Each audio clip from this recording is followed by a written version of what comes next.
मुख्तसर तरीके में वो बात कह देती है जो शायद 10-15 मिनट के भाषण में ना कही जा सके। तो मुझे लगता नहीं है कि ये 2.5 या 3 मिनट से ज्यादा जाएगी। तो बशीर साहब, बहुत शुक्रिया मौका देने के लिए।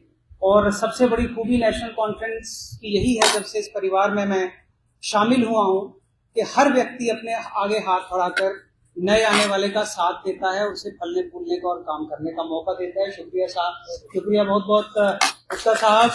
और मंच पर विराजमान सारे पार्टी के जो लीडर्स बैठे हैं, उन सबको मेरा नमस्कार है, प्रणाम है।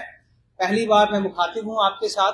तो कविता का आप लुत्फ लीजिए, लेकिन लुत्फ के साथ साथ जो हमारी क्रिटिकल थिंकिंग है वो अगर चलती रहे तो हर एक चीज जो है वो बीजेपी के मैनिफेस्टो को एक्सपोज करती है। तो अर्ज करता हूं आप सबके सामने।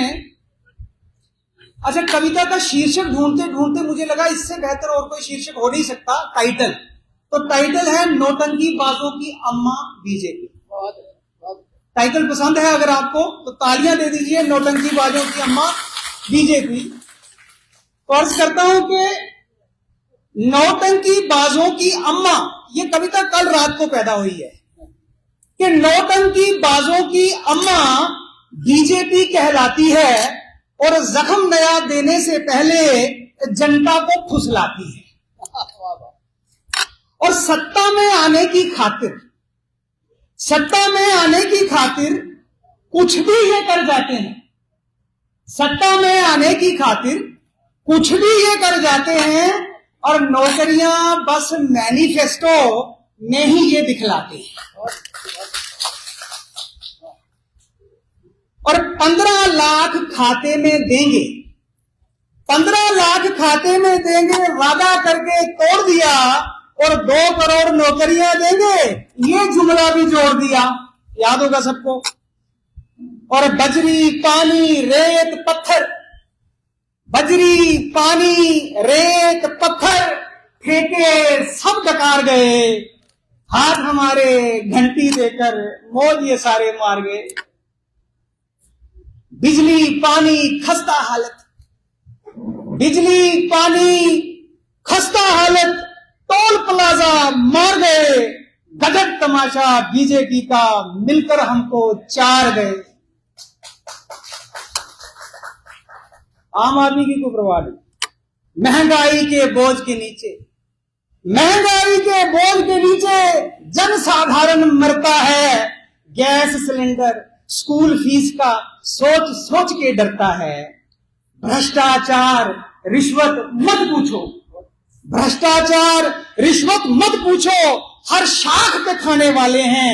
और बीजेपी कहती है अच्छे दिन अब आने वाले हैं। और डेली वेजर सड़कों पर हैं, डेली वेजर सड़कों पर हैं, घुट घुट कर वो रोते हैं। डेली वेजर सड़कों पर हैं, घुट घुट कर वो रोते हैं। और भाजपा के मस्त मंत्री चैन की निदिया सोते हैं। फिक्र नहीं है युवाओं की, फिक्र नहीं है युवाओं की, बस जुमलों का दौर है। और भाजपा से पूछे कोई ये किस विकास का शोर है, भाजपा से पूछे कोई ये किस विकास का शोर है। और 6 लाख लोग पीओजे के, उनकी तरफ तवज्जो है कि जालसाजियां करके पीओके वालों संग खोट किया, जालसाजियां करके पीओके वालों संग खोट किया, सीधे साधे लोगों में जी भरकर उनको वोट किया।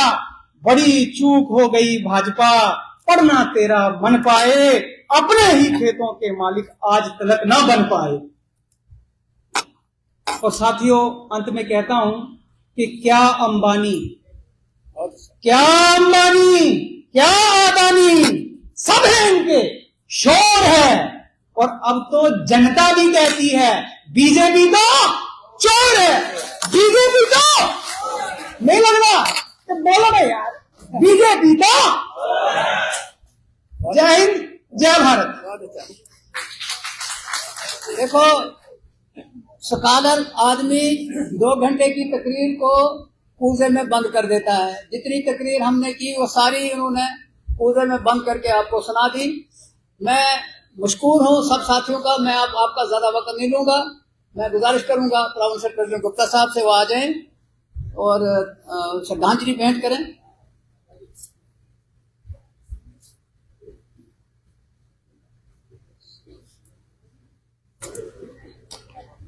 परम आदरणीय Rampal ji, former minister, zone president Jammu Samba Kathua, Shrimati Bimla Luthra ji, जनाब शेख बशीर साहब, बाकी मंच पे तमाम मेरे साथी जो सीनियर साथी हैं और मेरी बहनों और भाइयों, आज हम शेर कश्मीर का 42वां पुण्य तिथि मना रहे हैं। आज के इस दिन पे वो इस दुनिया से रुखसती फरमा गए थे। शेर कश्मीर की जिंदगी एक खुली किताब है। उन्होंने अपनी जिंदगी में जो कारनामे किए वो जम्मू कश्मीर के नहीं बल्कि पूरे हिंदुस्तान के इतिहास में सुनहरे अक्षरों से लिखी गई। 1931 में जब शेर कश्मीर मास्टर की डिग्री मुस्लिम यूनिवर्सिटी अलीगढ़ से पढ़ के आए और कश्मीर के अंदर जब 13 जुलाई को एक वाकया सेंट्रल जेल के बाहर हुआ, जिसको हम 13 जुलाई शहीदों का दिन मानते हैं, वहां गोली चली और 21 के करीब हमारे नौजवान शहीद हुए। उनका सिर्फ यही कहना था कि हमारे हक और हुकूक जो है वो हमें मिलने चाहिए। जब शेर कश्मीर ने ये वाकया देखा तो उनकी जिंदगी में एक ऐसा परिवर्तन आया। उन्होंने कहा कि मेरी जिंदगी जो है अब इस कौम के लिए, जिस कौम को बोलने नहीं दिया जा रहा है, हक हुकूक नहीं है जिस कौम के, लोगों की हालत यह है कि 2 टाइम की रोटी के लिए वो तरस रहे हैं, पहनने के लिए कपड़ा नहीं है, रहने के लिए मकान नहीं है। मैं अपना जीवन अगर सफल करना चाहता हूं तो इन लोगों की खिदमत करूंगा। लिहाजा वो एक बड़े अच्छी नौकरी उनको मिल रही थी, वो नौकरी को छोड़ के लोगों की खिदमत में लग पड़े और लोगों की राइट के लिए, हक के लिए उन्होंने 22 साल जेलें काटी। आज ये कहने वाले हैं अब्दुल्ला खानदान क्या है? अरे आपने तो 22 दिन काटे होते तो पता चलता कि जेल क्या होती है। शेर कश्मीर ने 22 साल जेल में काटे। और जब उन्होंने जम्मू वहां पे एक पार्टी अपनी बनाई जिसका नाम मुस्लिम लीग रखा और वो चले, लेकिन जब उन्होंने जम्मू खित्ते का टूर किया तो वो समझते थे कि शायद जम्मू खित्ता बड़ा खुशहाल खित्ता होगा, यहाँ के लोग बड़े खुशहाल होंगे। लेकिन बदकिस्मती है कि जब वो जम्मू के गांव में गए तो उनकी हालत कश्मीर वालों से भी बदतर थी। लिहाजा उन्होंने अपनी पार्टी का नाम नेशनल कॉन्फ्रेंस रखा और एक जद्दोजहद शुरू की। उसी जद्दोजहद पे जम्मू कश्मीर को उन्होंने कोशिश की कि मैं जम्मू कश्मीर को एक ऐसे रास्ते पे लाए जहां हर एक को सुख का सांस लेने का समय हो, यहाँ 2 टाइम की रोटी नसीब हो, रहने के लिए मकान हो, रोटी कपड़ा मकान का वो दर्श लेके जम्मू कश्मीर के अंदर एक जद्दोजहद उन्होंने शुरू की। 47 हुआ, वो आपके सामने है। लेकिन शेर कश्मीर ने जो काम किए उस वक्त, लैंड टू द टिलर, जैसे मेरे साथियों ने कहा कि जमीन पे वो लोग जो मजदूर वहां काम करते थे, सारा दिन वो लगे रहते थे, लेकिन उनको खाने के लिए उतना अनाज नहीं मिलता था जितना उनको चाहिए होता था 2 टाइम का। लेकिन उन्होंने शेर कश्मीर ने जब हुकूमत आई 47 में, थोड़ी तौर पर लैंड रिफॉर्म किए और लैंड टू द टिलर जमीन जो थी वो उन मजदूरों के दी, मजदूरों को उसका मालिक बनाया। और आज भी वो लोग अपनी फैमिली के साथ, अपने बच्चों के साथ वो गुजारा करते हैं। जिम्मेदारा निजाम को खत्म किया, शौकारा निजाम खत्म किया और चलते बने। आज वही वक्त आ गया। जम्मू कश्मीर के अंदर पिछले 10 साल से क्या हालत बनी हुई है वो आपके सामने। हमारे बच्चे, जैसे मेरे साथियों ने कहा, अनएम्प्लॉयमेंट, पढ़े लिखे बच्चे, पीएचडी की है, डॉक्टरी की है, इंजीनियरिंग की है, सड़कों की धूल चाट रहे हैं। स्कूल खाली पड़े हैं वैकेंसी से, ये नहीं कि नौकरी नहीं है, हजारों की तादाद में नौकरियां खाली पड़ी हैं। आज वो वायदा कर रहे हैं कि साहब हम अपने मैनिफेस्टो में बीजेपी वाले के 5 लाख नौकरियों क्रिएट करेंगे। तो 10 साल में आपने क्या किया? आज आप कह रहे हैं कि जो इकोनॉमिक सेक्शन है, इकोनॉमिकली वीकर सेक्शन जो है, उसको हम 1,500 रुपया महीना देंगे। आपने तो बुजुर्गों की जो पेंशन थी वो क्यों बंद की? क्यों नहीं बंदी? और क्यों ये 1,500 रुपया महीना जो आप कह रहे हैं पहले क्यों नहीं किया? बच्चों की आप कह रहे हैं कि हम इनके लिए नेक रोजगार का कुछ सोर्सेज बनाएंगे।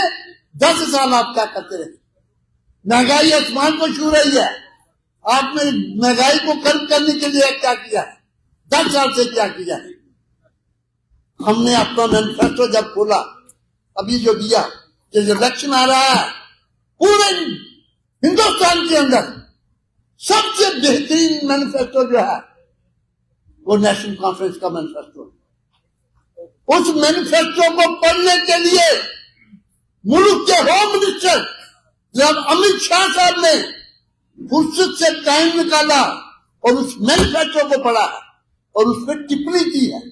होम मिनिस्टर हमारा मैनिफेस्टो पढ़ रहा है, इतना बेहतरीन मैनिफेस्टो है।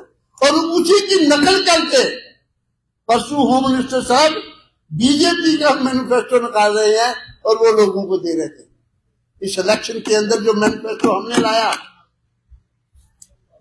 हमने वायदा किया है कि हम 1 लाख नौकरी फौरी तौर पे जम्मू कश्मीर के बच्चे जो हैं हमारे, बाहर के नहीं, जम्मू कश्मीर के बच्चों को हम 1 लाख नौकरी फौरी तौर पे देंगे। हम जो राशन है, आज आपको 5 किलो राशन फ्री मिल रहा है, हम 10 किलो राशन फ्री देंगे लोगों को। और इसी प्रकार हम 200 यूनिट बिजली बिल्कुल फ्री देंगे। हम पीने वाले पानी का जो किराया आता है वो हम फ्री करेंगे। हम लोगों को जो इकोनॉमिकली वीकर सेक्शन है, परिवार है, हर परिवार को हम, उन्होंने कहा है कि हम 18,000 रुपया साल का देंगे।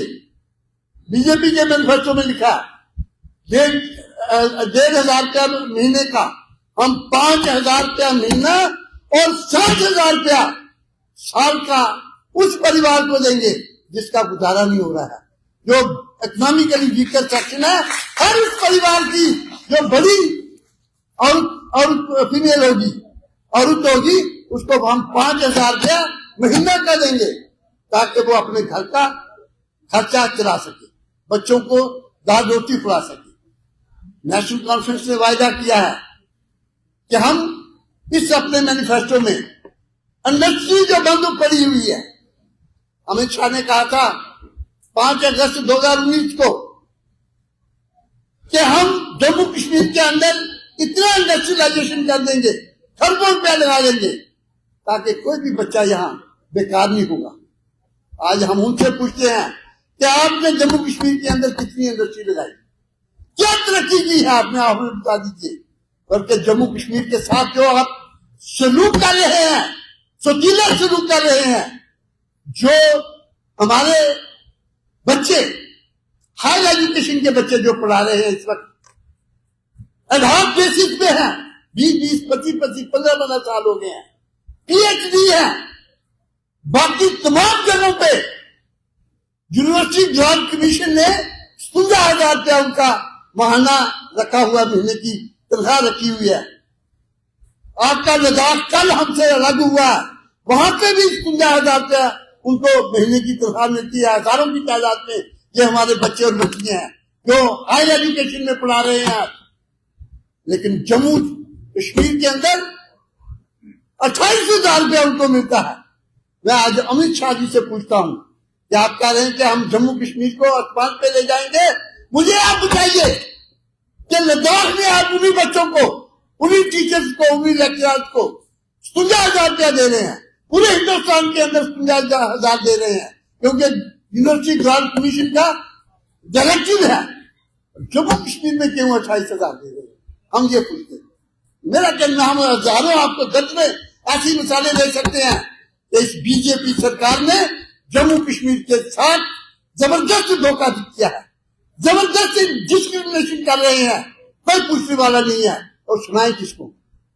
लिहाजा आज वक्त आया है कि शेर कश्मीर ने अपनी पूरी जिंदगी लोगों की खिदमत में लगाई। और आपको याद होगा आज का ही दिन, वो 42 साल पहले जब उनकी डेथ हुई और उनका जो क्रिमेशन, जो प्रोसेशन निकला, जुलूस निकला, वो एशिया में 10 लाख से ऊपर लोग थे। लोगों ने 3-3 दिन खाना नहीं पकाया घरों में।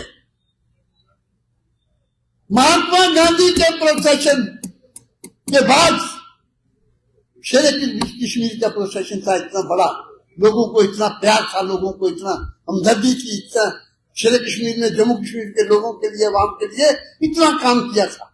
आज ये पूछने वाले हैं कि साहब अब्दुल्ला परिवार क्या है? लोगों के दिलों में बसा है जो अब्दुल्ला परिवार। आज हम ये इलेक्शन निकला है, पिछले दिनों में दर्जनों गवर्नमेंट में भी और जो गैर सरकारी इदारे थे, उन्होंने सर्वे करवाया कि अगर आज जम्मू कश्मीर के अंदर इलेक्शन होता है तो कौन सी पार्टी है जो इलेक्शन में जीत के हुकूमत बनाएगी। तमाम सर्वे वालों ने यह कहा कि आज इलेक्शन होता है तो जम्मू कश्मीर के अंदर नेशनल कॉन्फ्रेंस हुकूमत बनाने जा रही है, इसके अलावा कोई नहीं बना सकता। आप लोगों के जज्बात देखिए, पूरे जम्मू कश्मीर के अंदर एक सुनामी आई हुई है जो नेशनल कॉन्फ्रेंस के हक में चल रही है। लिहाजा इस चुनाव में हमारा मैनिफेस्टो हमने आपको बताया। अब चुनाव आ रहे हैं 18 तारीख को, 25 को और 1 तारीख को। आपने लोगों के घर घर जाना है, आपने हर के बटन को दबाने के लिए उनको दरखास्त करनी है। अगर अपने बच्चों का मुस्तकबिल सिनेरियो बनाना चाहते हैं, अगर आप इस रियासत को एक शांतिप्रिय रियासत बनाना चाहते हैं, अगर आप इस रियासत को डेवलप्ड रियासत बनाना चाहते हैं, और हमारा रियासत का टाइटल जो इन्होंने छीना हुआ है, यूटी से रियासत बनाना चाहते हैं, तो आपको हल का बटन दबाना पड़ेगा। और हल के बटन को दबा के नेशनल कॉन्फ्रेंस के और कांग्रेस के अलायंस के उम्मीदवार जहां जहां भी खड़े हैं, उनको आपने जिताना है। ये मेरी आपसे अपील है। लिहाजा मैं ज्यादा न कहते हुए आपसे यही कहूंगा कि वक्त आ गया कि इनको 10 सालों में इन्होंने जो हमारे साथ किया है, 10 साल हमारे बच्चों का जो उन्होंने खून चूसा है, 10 साल से हमारे परिवारों की क्या हालत की है। जो बिजली का बिल आप अंदाजा लगाइए, 200-250-300 से ज्यादा नहीं आता था, 5-5-10 हजार का बिल देके हमारे लोगों की हालत खतरा कर दी इन्होंने। आज उन तमाम बातों का अगर आपने बदला लेना है तो आपको हल का बटन दबाना पड़ेगा। और जहां कांग्रेस के हमारे भाई खड़े हैं, वहां आपने हार्ट टैग का बटन दबाना है। यही मेरी आपसे गुजारिश है। इस दौर को हमने बदलना है। ये नेशनल कॉन्फ्रेंस के हर कार्यक्रम में आज के दिन हमें तहिया करना है। इस दौर को हमने बदलना है। जम्मू कश्मीर को एक नए दौर में लाना है, और नए दौर में लाने के लिए ये जरूरी है कि हमें इस चुनाव में हल का बटन दबाना है, और यहाँ कांग्रेस के हमारे भाई खड़े हैं, वहां हाथ का बटन दबाना है। इन्हीं शब्दों के साथ मैं आप सब भाइयों का आज शुक्रिया अदा करता हूँ। वो तशरीफ लाए हैं और बाबा कौम को उन्होंने रिच ट्रिब्यूट दिए हैं। अपने मन की बात जो है उन्होंने आपने कही है, और हमें वही रास्ता अपनाना है जो बाबा कौम ने इस कौम के लिए अपनाया था।